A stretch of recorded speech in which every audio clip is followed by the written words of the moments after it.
안녕하십니까 성도 여러분. 지난 한 주간 잘 지내셨습니까? 사랑합니다. 축복합니다.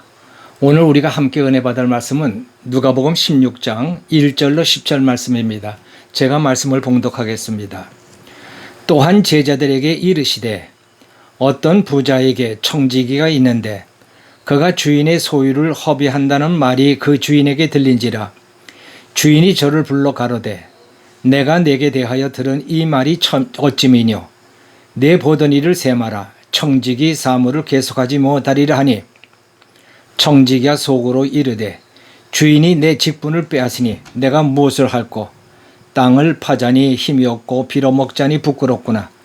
내가 할 일을 알았도다. 이렇게 하면 직분을 빼앗긴 후에 저희가 나를 자기 집으로 영접하리라 하고 주인에게 빚진 자를 낱낱이 불러다가 먼저 온 자에게 이르되 네가 내 주인에게 얼마를 졌느냐. 말하되 기름 100마리이니다. 가로되 여기 내 증서를 가지고 빨리 앉아 50이라 쓰라 하고 또 다른 이에게 이르되 너는 얼마나 졌느냐.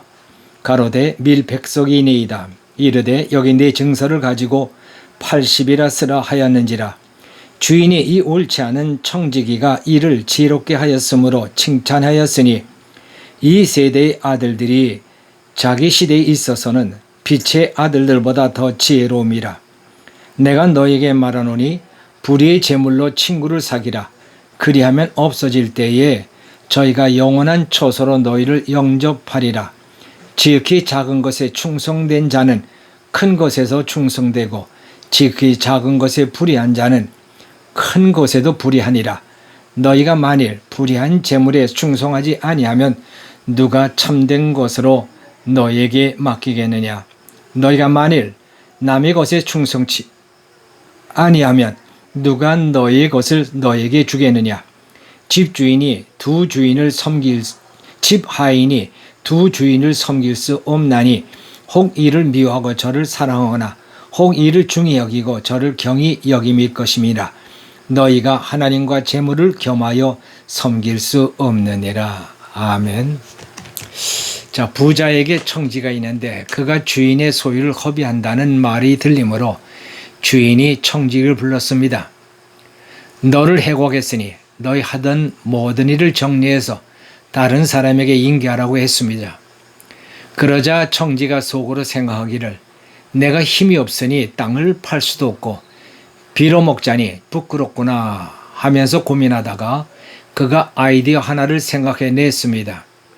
내가 이 집에서 빚지고 있는 사람들을 불러서 빚을 감해주면 그 사람들이 나중에 내게 그 은혜를 갚으리라. 그 당시 빚이라는 것이 대개 부잣집 땅을 빌려 농사를 져서 갚는 소장료를 말하는 것입니다. 땅을 빌려줄 때 그 값을 정합니다. 밀밭은 밀로 소장료를 정하고 깨밭은 기름으로 값을 정합니다. 그런데 밭에 따라 등급이 다릅니다. 기름진 땅은 소장료가 비싸고 척박한 땅은 소장료가 쌉니다. 보통 20에서 50%까지를 소장료로 낸다고 합니다. 그것을 결정하는 사람이 바로 청지기입니다. 그래서 이 청지기는 청기직을 그만두기 전에 소작하는 사람들을 불러다가 네가 주인에게 낼 돈이 얼마냐고 묻고는 그 값을 깎아 주었다는 것입니다. 기름 100마리면 기름 50말로 깎아주고 밀 100석이면 밀 80석으로 깎아 주었습니다. 자, 이 일을 알게 된 주인이 이 청지기 한 일을 보고 이 청지기를 지혜롭다 하면서 칭찬했다는 것입니다. 참 이 대목이 이해하기가 어렵습니다. 주인의 입장에서 보면 칭찬할 일이 아니라 곤장을 칠 일입니다. 주인의 소유를 허비한 잘못으로 해고를 당하는 판에 자기 살려고 주인에게 또 손해를 끼치니 곤장이 아니라 감옥에 쳐넣어야 할 일입니다. 그런데 주인이 그의 하는 일을 보고는 오히려 그 지혜를 칭찬했다는 것입니다. 그래서 이 비유를 성경에서 난해한 말씀으로 구분합니다. 우리들의 상식으로는 풀기 어려운 말씀이라는 것입니다. 그러나 생각을 바꾸어 해보면 이해 못할 일도 아닙니다. 주인을 우리 수준으로 놓고 있으니까 그렇게 생각을 하니까는 이해가 안 되는 것입니다. 예수님이 비유로 말씀하신 주인은 우리가 보통 생각하는 그런 부자가 아닙니다. 대인임에 틀림이 없습니다. 부자도 돈만 아는 노랭이 부자가 있는가 하면 또 큰 마음을 가진 그런 대인의 부자가 있습니다. 큰 부자는 돈만 아는 사람이 아닙니다. 사람을 볼 줄 알고 사람을 다룰 줄 압니다. 특별히 사람의 장단점을 잘 꿰뚫어 볼 줄 압니다. 사람의 지혜를 크게 알고 지혜를 살 줄 압니다. 우리나라에서 부자하면 이병철 씨와 정주영 씨를 얘기합니다. 그분들의 특징이 무엇입니까? 그들은 돈만 아는 사람들이 아닙니다. 그들은 사람을 볼 줄 아는 눈을 가졌습니다. 그리고 특별히 지혜 있는 사람을 쓸 줄 알았습니다. 정주영 씨가 35살의 이명박 씨를 현대건설 사장으로 쓴 것은 그 사람이 가지고 있는 그 지혜를 보았기 때문입니다. 돈은 누가 벌어다 줍니까? 지혜 있는 사람들이 벌어다 주는 겁니다. 그래서 부자가 되는 것입니다. 나 혼자 뼈 빠지게 일하고 모아서 얼마만큼의 부자가 되겠습니까? 사람의 지혜를 볼 줄 알고 그 지혜의 사람을 다루는 사람이 부자가 되는 것입니다. 여기에 나오는 주인은 청지기의 생각이 지혜로운 것을 알고 그 지혜를 칭찬한 것입니다. 내게 얼마나 손해가 되느냐 하는 그런 차원이 아닙니다. 우리의 생각이 이 말씀을 이해하지 못하는 장애가 무엇인지 압니까? 주인에게 손해를 끼쳤다는 데에 생각이 잡혀있기 때문입니다.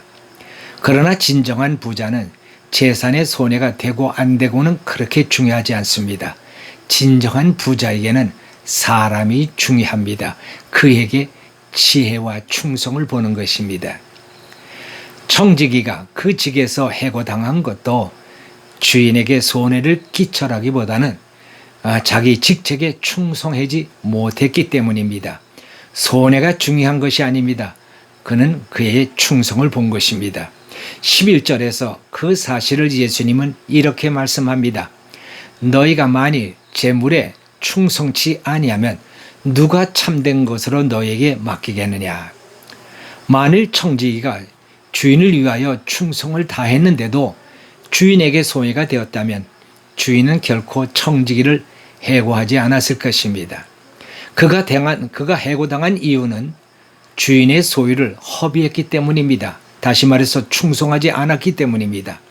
여기 허비하다는 헬라어로 디아스코르피조라고 하는 말인데 돈이나 재물을 마구 탕진하는 행위를 일컫는 말입니다. 주인의 재물을 함부로 사용한 것입니다. 그것은 전혀 충성되지 못한 행위입니다. 그래서 주인은 그를 향하여 옳지 못한 청지기라고 한 것입니다. 그는 주인에게도 충성하지 못했고 재물에도 충성하지 못했습니다. 재물을 바르게 사용하지 못한 것이 충성하지 못한 것입니다. 그래서 주인은 그를 해고시킨 것입니다. 그러나 해고 통고를 받은 후에 청지기가 한 행위는 주인이 보기에 지혜롭다고 말한 것입니다. 그가 의로웠다는 것이 아닙니다. 재물을 가지고 그가 한 일이 지혜로웠다고 말씀하시는 겁니다. 예수님은 뱀에게도 지혜를 배우라고 했습니다. 비둘기처럼 순결하고 뱀처럼 지혜로워라 라고 말씀하셨습니다. 그럼 이 청지기가 어떤 면에서 지혜가 있었는지를 한번 살펴보겠습니다. 청지기는 재물을 가지고 은혜의 원리를 실천했습니다. 물론 자기 소유는 아니지만 그는 자기 직책으로서 할 수 있는 일을 한 것입니다. 이 문제를 소유의 문제로 접근하지 마십시오. 그러면 이 문제는 풀기 어렵습니다. 그는 자기 직책의 권한을 가지고 그 일을 한 것입니다. 소장료를 정하는 것은 청지기의 권한입니다. 그는 자기의 권한을 은혜의 원리를 쫓아 행한 것입니다. 그 일을 예수님은 지혜롭다 하신 것입니다. 주인은 자기 재산 손해 나는 것을 그렇게 중요하게 여기는 분이 아닙니다. 그는 사람 됨을 중요하게 여기고 사람의 지혜를 칭찬하는 사람입니다. 여기서 부자는 하나님을 비유한 것입니다. 하나님께 물질은 그렇게 중요한 것이 아닙니다. 물질을 어떻게 사용하느냐가 중요한 것이지 물질 그 자체가 중요한 것이 아닙니다. 우리 사람에게는 재물이 하나님만큼이나 중요하지만 우리 주인이신 하나님은 재물 자체를 그렇게 중요하게 여기지 않으십니다. 우리가 다 하나님의 재물을 맡은 청지기입니다. 우리가 재물을 허비하는 것은 하나님으로부터 책망받을 일이요 하나님으로부터 청지기직을 회수당할 일이지만 우리가 하나님의 맡기신 재물을 다른 사람들을 위하여 사용하는 것은 아주 지혜로운 일이라는 것입니다. 예수님은 청지기의 지혜를 비유로 말씀하시면서 9절에 말씀을 하십니다. 불의의 재물로 친구를 사귀라. 그리하면 없어질 때에 저희가 영원한 처소로 너희를 영접하리라 하셨습니다. 옳지 못한 청지기에도 배울 지혜가 있는 것입니다. 그것은 바로 은혜의 원리라는 것입니다. 은혜로 심으면 반드시 은혜로 갚음을 받게 된다는 것입니다. 은혜를 베풀면 은혜로 돌아온다는 것이 기독교의 원리입니다. 주라 그리하면 너희에게 줄 것이니 곧 후이되어 누르고 흔들어 넘치도록 하여 너에게 안겨주리라. 누가복음 6장 38절 말씀이 있습니다. 긍정의 힘이라는 책을 보면 조엘 오스틴 목사는 아버지 목사의 이야기를 합니다. 교회에서 건축을 준비하고 있는데 그 지역에 있는 스페인계 교회에서 건축을 하다가 힘들어 건축을 중지할 상황이 되었다는 얘기가 들렸습니다. 이 얘기를 듣고 아버지는 교회 중진들과 얘기해서 교회의 건축 헌금을 몽땅 그 교회 건축 헌금으로 드렸습니다. 그리하여 그 교회는 교회 건축을 완공할 수 있었습니다. 그 후에 아버지 목사님도 교회를 아주 훌륭하게 건축할 수 있었다고 합니다. 오스틴 아버지 목사님이 그렇게 할 수 있었던 것은 아버지가 은혜의 원리를 철저하게 믿었기 때문이라는 것입니다. 주면 반드시 돌아온다. 심으면 반드시 100배로 거둔다는 이 성경의 원리를 확실하게 믿었기에 그렇게 할 수 있었고 또 하나님은 약속의 말씀대로 넘치도록 복을 주셨다는 것입니다. 오늘 말씀 10절을 보니 우리 예수님께서 지극히 작은 것을 실천하라고 말씀합니다. 지극히 작은 재물이라도 은혜의 원리를 실천하라는 그런 말씀입니다. 사랑하는 성도 여러분, 지극히 작은 재물이라도 은혜의 원리를 쫓아 실천해 보십시오. 그래서 우리 성도들이 하나님으로부터 큰 재물을 맡아 충성을 다하는 복된 청지기가 되시기를 주의 이름으로 축원합니다. 기도하십시다. 할렐루야. 하나님 아버지 감사합니다. 오늘 이 주신 말씀, 옳지 못한 청지기가 행한 일을 보고 오히려 예수님은 그를 칭찬하셨습니다. 지혜로웠다고 말씀합니다. 그가 한 일은 우리가 인간적인 생각으로 볼 때는 참으로 못된 일인 것처럼 보이지만 우리 주님은 오히려 그의 행위를 보고 참 지혜로웠다. 그를 통하여 배우라고 말씀하신 줄 압니다. 하나님 그렇습니다.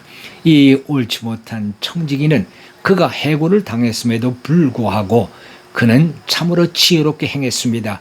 은혜의 원리를 쫓아 행했습니다. 그것이 오히려 저가 주님으로부터 칭찬을 받는 일이 되었던 것입니다. 이 은혜의 원리를 가지고 살아간다는 것이 우리에게 얼마나 중요한지를 우리에게 가르쳐 주신 줄로 믿습니다. 지극히 작은 것에 충성하는 자에게 큰 것으로 맡기신다는 주님의 말씀처럼 우리의 생활 지극히 작은 부분이라도 이 은혜의 원리를 쫓아 행하는 자들 되게 하여 주시옵소서. 그리하여 참으로 주님으로부터 큰 것을 맡아 누릴 수 있고 행할 수 있는 청지기들이 되도록 은총을 베풀어 주시옵소서. 감사하고 우리 주 예수 그리스도의 이름으로 기도하옵나이다. 아멘.